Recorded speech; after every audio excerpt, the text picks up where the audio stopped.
You are not meant to be deceived. You are meant to be wiser than the serpent, the great deceiver. You see, what we are up and against is the spirit of corruption since time immemorial. It is the same spirit that corrupted the way of worship with religion. The same corruption corrupted governance with politics.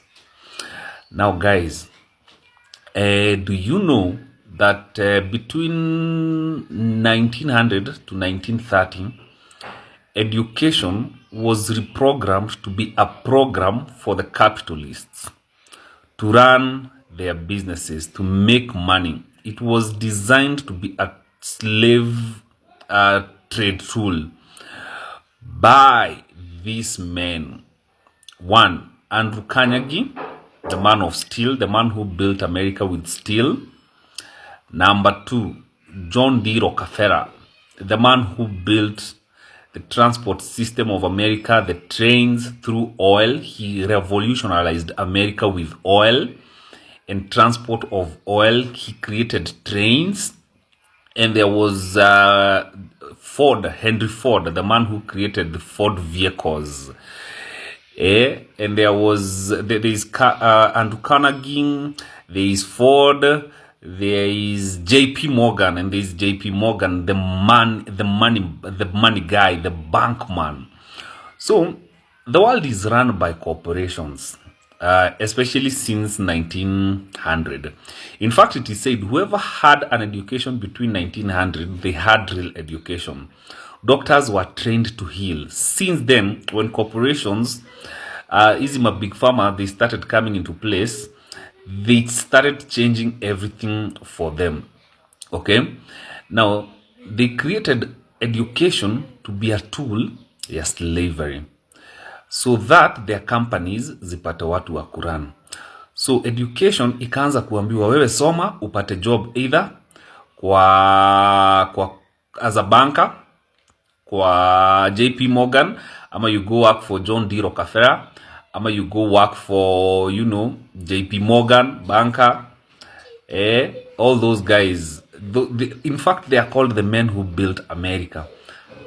Sasa, that program ya education is what is eating us today, capitalism. Okay? Because we were trained, the kind of education we were taught, it was not to amplify our God-given gifts, but to train our mind to be employed. I want you to look at the biggest number of the people who are depressed today. It is people with an education who can't get a job. Okay? I want you to look at the number of most depressed people today is money-related issues, because they feel they were equipped to look for money with an education, but the systems in Africa and in Kenya and even globally, they are collapsing, yet you can't find a job, yet you're educated.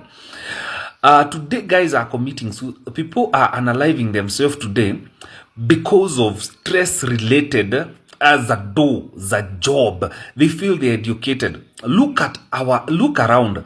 The guys who are succeeding, it is guys who have less education, barely educated, but they got in touch with their God-given gifts and talent.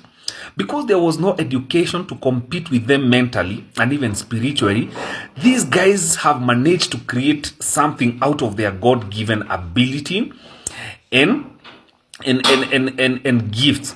I'm not saying education is bad, but anything that suppresses your gift, your talent, you should watch. Uiangalie sana.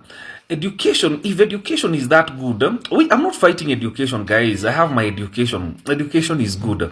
But if education was so good, it was meant to amplify people to get in touch with their gifts and talents to be the solution givers of this world.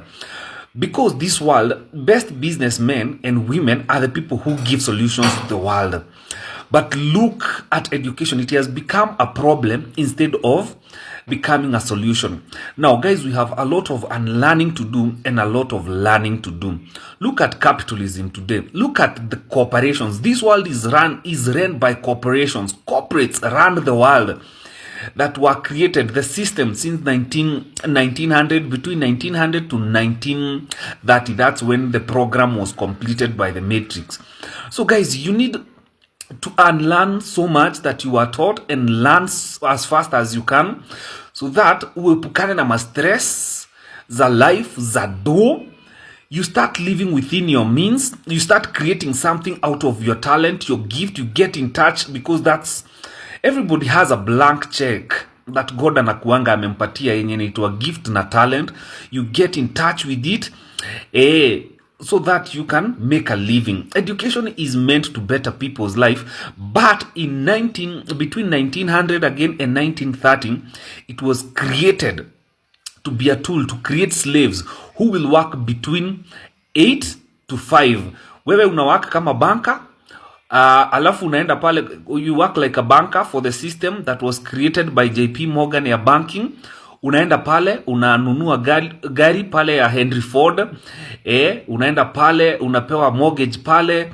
You feel like you're living. And because that matrix can't hold anymore, people are getting into depression na stress yenye hawafai kuwa.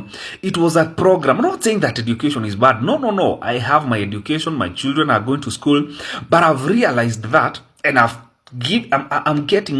telling them, get in touch with yourself, so that you may not rely entirely on education to be what you are created to be. So that is why you guys, we need to unlearn things so fast, because mental problems zenye zina kill wase saizi, they are capitalism related, they are money related, they are education related. You feel like you're so educated, but you can't make anything out of that education. It's a program that was well designed by those guys, and they have continually done that.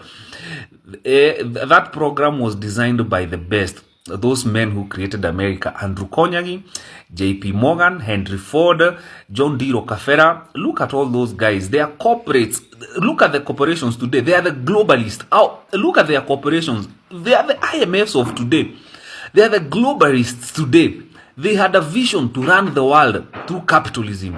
So guys, amkeni na mkuwe wajanja.